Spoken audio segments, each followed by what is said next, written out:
pekerjaan yang di cancel ada.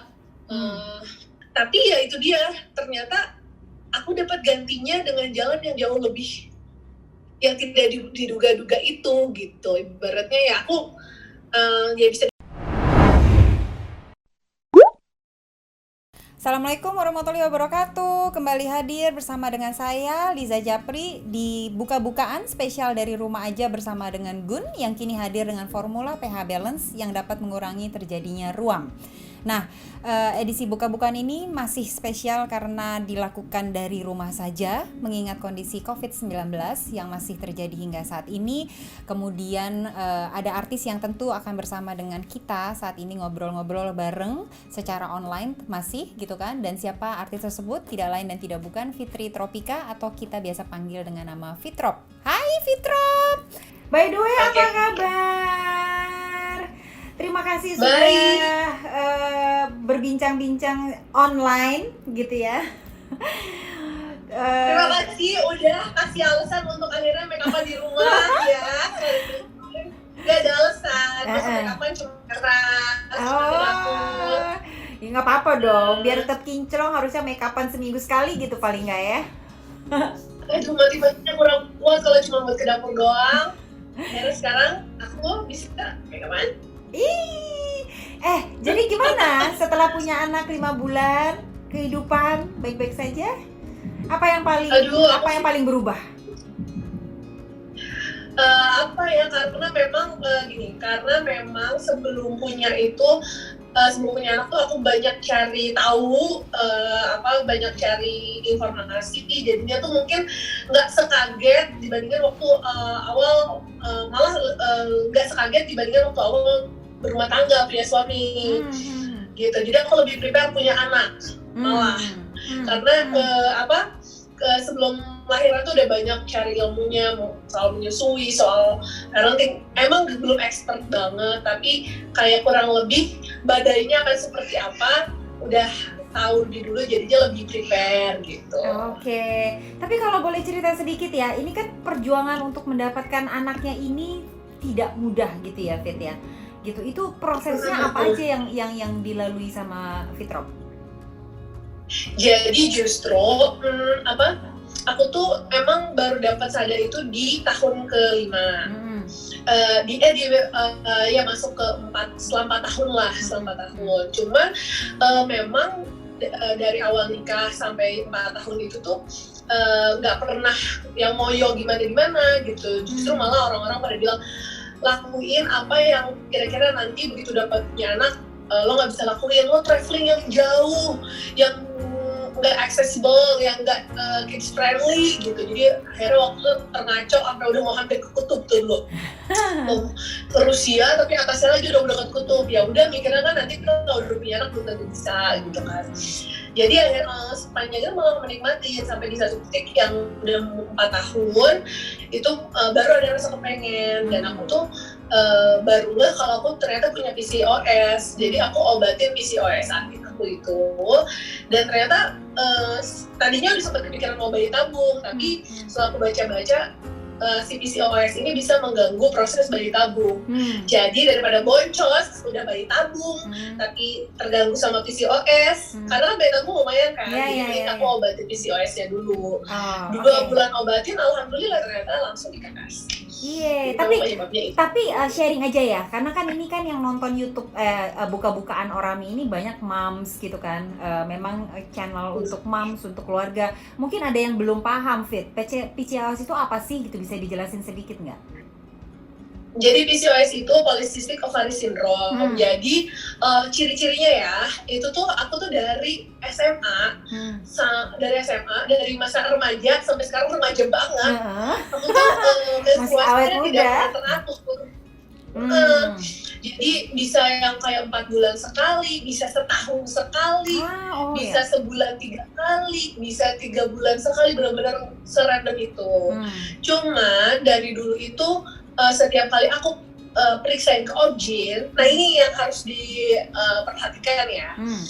Setiap kali aku periksain ke objin yang bukan subspesialis endokrinologi, jadi hanya sekedar objin doang, mereka selalu bilang normal kok, nggak ada apa-apa, nggak ada kista, nggak ada polip, nggak ada miom, normal kok, sampai akhirnya aku mendatangi dokter objin subspesialis endokrinologi. Itu kan ada hubungannya sama jaras otak itu kan, hormon apa segala macam, baru ketahuan lah penyebabnya apa gitu. Dan itu bisa karena berat badan berlebih, bisa karena diabetes, bisa karena turunan.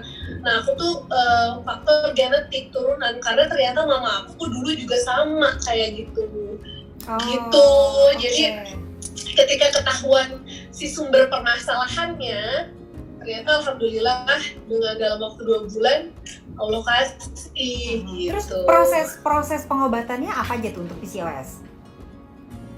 Waktu itu aku proses pengobatannya karena memang bukan karena kelebihan berat badan dan bukan karena diabetes, jadi memang diet sih tetap disarankan ya untuk orang yang PCOS, yaitu dengan biasa kalau orang PCOS disuruh olahraga, suruh diet gitu. Cuman karena memang pada saat itu aku penyebabnya genetik, jadi ya tetap memang disuruh diet, disuruh olahraga, dan disuruh jadi kayak dikasih obat yang supaya kita menstruasi. Nanti di hari ketiga menstruasi itu dikasih kayak obat penyubur gitu. Dan itu berlangsung kayak 2 bulan.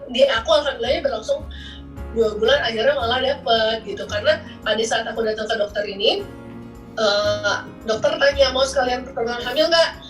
Ya saya sih dok, yang penting ini sembuh dulu nih, karena dari SMA sampai sekarang jadi tanda tanya terus gitu. Setiap kali COVID selalu dibilang normal, nggak apa-apa.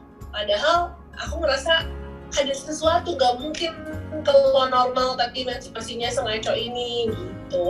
Akhirnya ya udah, kalau emang sekalian bisa dapet rezeki anak boleh dok gitu.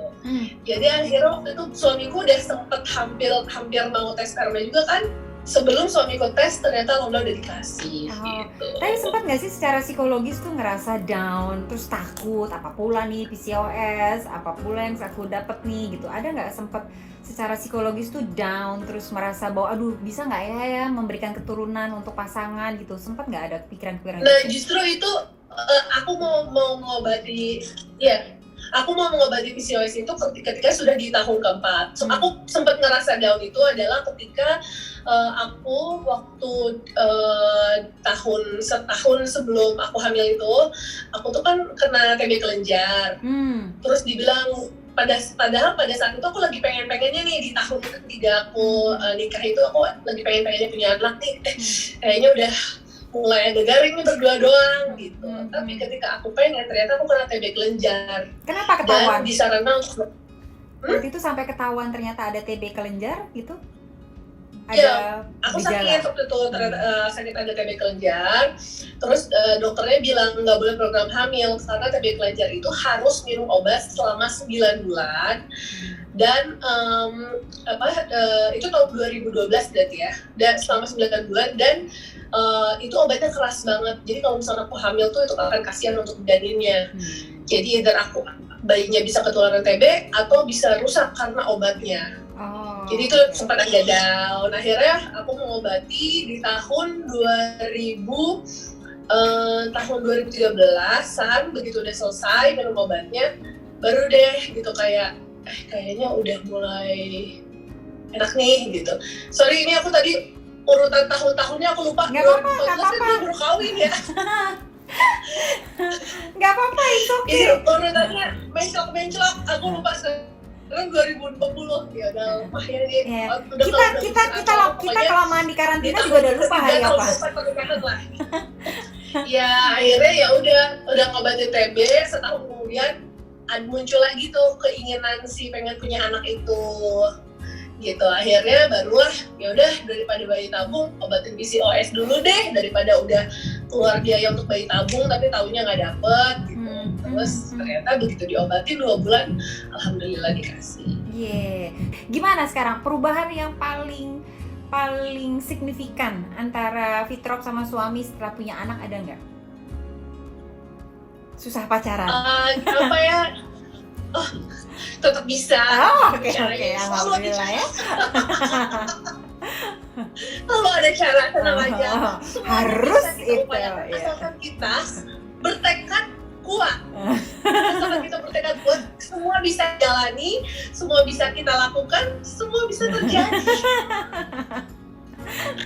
Dan sih aku kayak ngerasa alhamdulillahnya ini bukan aku cuma mau cerita yang manis-manisnya doang ya.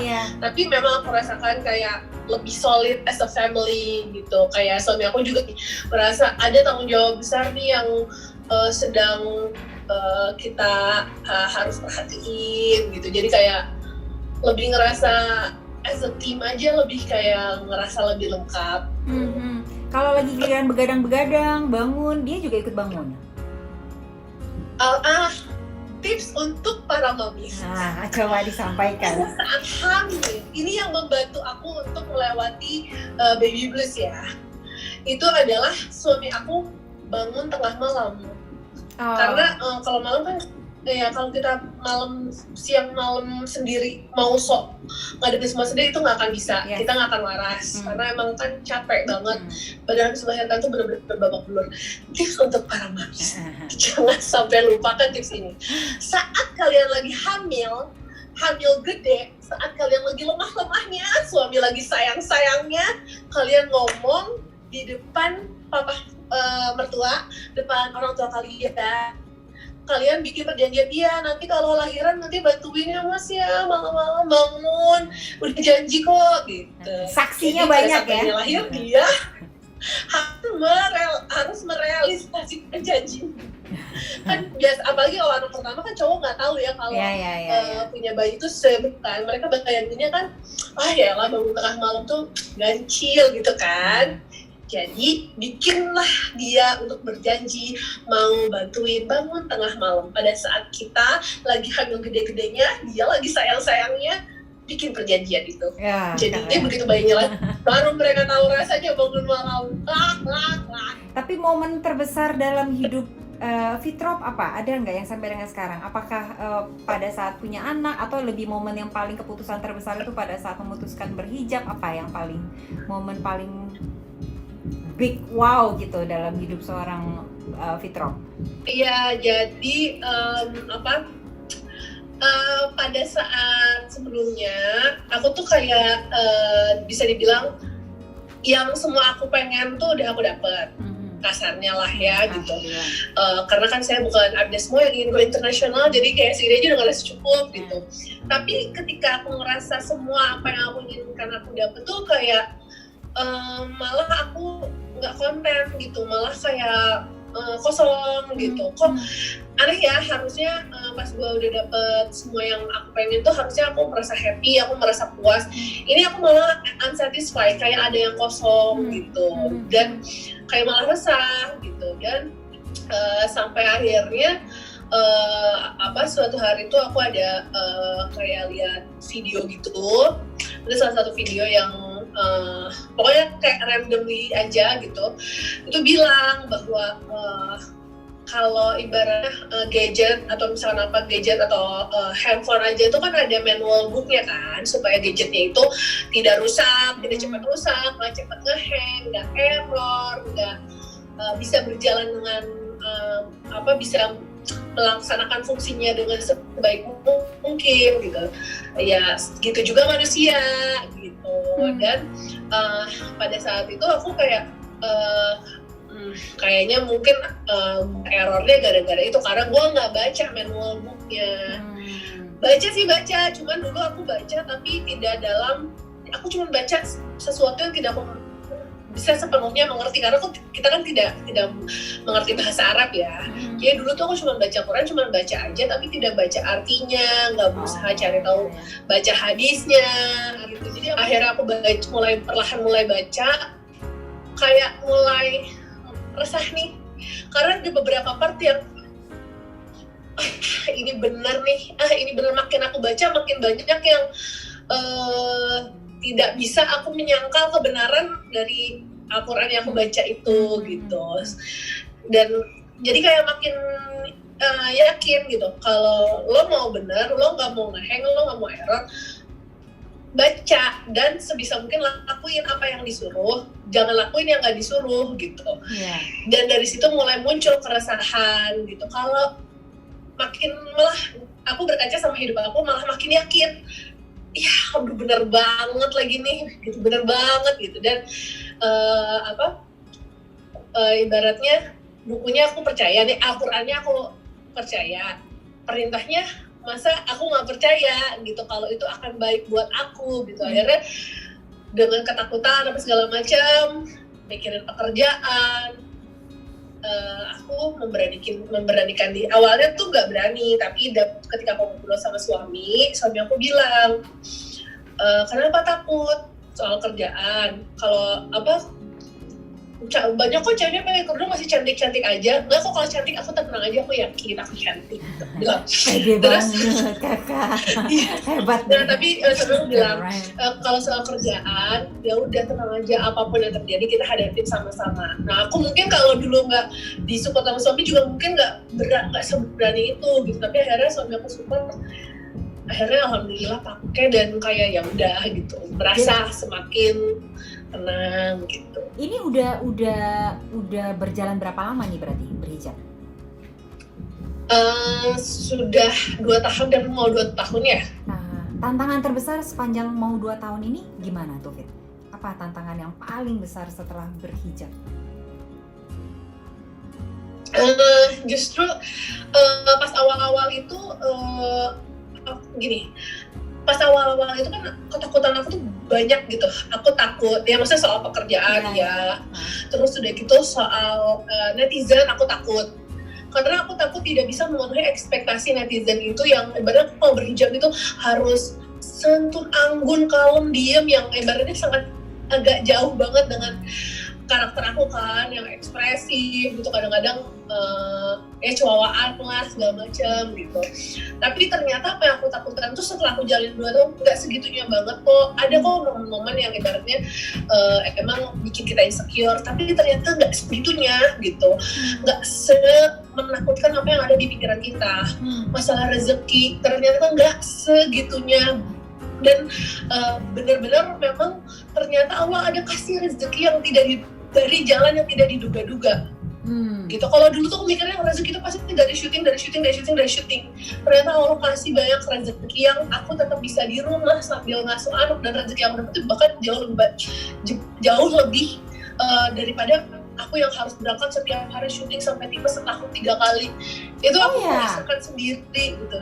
Iya, dulu tuh aku kerja setiap hari. Aku tipes setahun 2 kali, setiap tahun harus tipes. Tapi ya udah gitu, pada saat aku tidak menikmatinya gitu, pada saat aku libur aku malah sakit. Seperti itu. Dan sekarang ya itu Allah kasih banyak rezeki dari yang jalan yang tidak diduga-duga itu benar-benar terjadi gitu. Jadi malah tantangannya tuh minimalis banget gitu bahkan setelah dijalani. Oh, ada pekerjaan yang di cancel ada. Pekerjaan yang di cancel, terus udah gitu kalau dulu kan ibaratnya aku sering MC wedding, cuman mungkin mostly memang non muslim. Sekarang jadi memang agak lebih jarang karena kan mungkin berbeda dengan konsepnya nggak masuk atau temanya gitu. Jadi tapi ya itu dia, ternyata aku dapat gantinya dengan jalan yang jauh lebih yang tidak diduga-duga itu gitu. Ibaratnya ya aku ya bisa dibilang dapat kompensasinya dengan jalan yang jauh lebih menyenangkan gitu. Alhamdulillah banget ya. Alhamdulillah. Hari pertama pakai hijab itu rasanya semua orang kayak ngeliatin gitu. Itu perasaan kita doang, kayak deg-degan lo mau keluar rumah padahal pakai hijab doang ya. Keluar rumah tuh kayak deg-degan, kayak semua orang tuh kayak mau pakai hijab ya, kayak mau gitu. Tapi ternyata sebenarnya enggak. Malah kayak ibaratnya 2 hari, 3 hari, seminggu tuh kayak bahkan kita lupa kalau oh iya ya gue udah pakai hijab ya gitu. Kadang-kadang di tas tuh seminggu awal masih bawa sisir karena dulu kebiasaan rapihin poni. Sekarang udah enggak. Terus tapi pertama kali posting di medsos gitu ya, ada nggak pertama kali posting pakai hijab waktu itu gimana respon netizen gitu kan, atau dari dalam diri sendiri deh gitu, gimana? Ya alhamdulillah sih positif responnya, dan semua yang ketakutan itu tidak terjadi gitu karena itu ibaratnya ya cuma ketakutan di kepala aku doang, dan ketika aku jalannya ternyata nggak segitunya. Adalah gitu selentingan yang kayak suka ada omongan-omongan gitu. Kadang-kadang aku tuh lihat dulu ketika ada yang baru pakai hijab, terus begitu lihat ada yang komen, alah dia mau pakai hijab paling supaya dapat terima endorsan banyak gitu kayak, aduh gue nanti gimana kalau ada ngomong kayak gitu, sakit hati banget gak sih gitu. Tapi alhamdulillah ternyata minta aja sama Allah jauhkan saya dari orang-orang yang punya pikiran negatif tentang saya. Kalau penyebarannya ada, kan kita nggak bisa kontrol apa yang orang pikirkan tentang kita kan. Jadi ya udah, Allah jauhin aja dari orang-orang yang berpikiran atau ucapan yang akan bikin saya sakit hati atau akan bikin saya kepikiran gitu. Jadi alhamdulillah nggak sampai nemu yang gimana gitu. Alhamdulillah. Terus sekarang kalau balik lagi ke keluarga dan anak ya, dalam masa COVID-19 seperti saat ini, ada nggak sih kekhawatiran, apalagi baru punya baby, terus mau baby kan masih imunisasi, harus ke dokter, itu kan, ada nggak sih kekhawatiran, kecemasan, ketakutan, apalagi sama suami juga gitu? Gimana Fit ngadepin itu? Iya, kalau aku tuh justru kekhawatiran sama ketakutan itu aku jadiin semangat gitu. Untuk kan orang kan namanya diam di rumah aja pasti ada jenuh ya kan, ada rasa kepengen, aduh gue pengen kali ya ke mall dikit, aduh gue pengen lah ya jalan sedikit. Tapi itu aku jadiin motivasinya gini, kalau aku bandel-bandel, amin auzubillah min dzalik, aku kena, gimana rasanya nggak bisa meluk anak, gimana rasanya harus jauh dari anak karena ibaratnya harus isolasi. Jadi daripada itu terjadi, mendingan ya udah di rumah aja dan nikmatin bisa peluk-pelukan sama keluarga. Sementara kan banyak teman-teman medis kita di luar sana yang justru harus berkorban, nggak bisa pelukan sama anak. Ada yang ibaratnya anak yang mungkin baru lahir jadi malah nggak bisa ketemu atau gimana. Ya mereka hargain mereka yang udah berkorban dengan ya kita yang ibaratnya bukan tenaga medis, nggak penting urgent banget keluar rumah. Ya udah di rumah aja. Nanti rezeki syuting atau apa masih bisa dicari lagi. Tapi rezeki kesehatan, ngumpul sama keluarga kan itu nggak bisa dibeli pakai uang sekalipun. Sebelum kita menutup nih, Fit, gitu, ada nggak yang mau disampaikan kepada para mamis yang menonton buka-bukaan gitu ya? Bagaimana sih kondisi saat ini dalam kondisi corona COVID-19 ini ya, di bulan Ramadan pula gitu? Ada nggak pesan-pesan yang mau disampaikan untuk para mamis, Fit? Ya, insya Allah ya kita paling sama-sama berdoa aja, mudah-mudahan keadaan ini bisa cepat berlalu. Dan itu bisa cepat berlalu kalau kitanya juga kooperatif gitu, seperti yang tadi aku bilang. Banyak di luar sana teman-teman tenaga medis yang mengorbankan waktu mereka bisa berdekatan bersama keluarga untuk ibaratnya menghadapi pandemi ini. Nah kita yang ibaratnya memang tidak terlalu urgent banget untuk keluar rumah, kita hargain usaha mereka yang harus berkorban jauh dari keluarga dengan cara kita bersama keluarga di rumah aja. Ya, insya Allah lebih khusyuk bersama keluarga beribadahnya ya Fit ya. Amin. Aduh, sekali lagi terima kasih banget, didoakan sehat-sehat selalu. Thank you. Happy ya, kumpul bersama dengan keluarga di rumah. Insya Allah nanti kalau kondisi sudah membaik kita bisa ketemu face to face ya. Amin. Kita akan tanya banyak tips dari Bunda beranak angkat. Kita ngobrol-ngobrol, oke? Gitu. Sampai ketemu lagi ya, Fit. Salam buat semua di rumah. Dah. Assalamualaikum warahmatullahi wabarakatuh.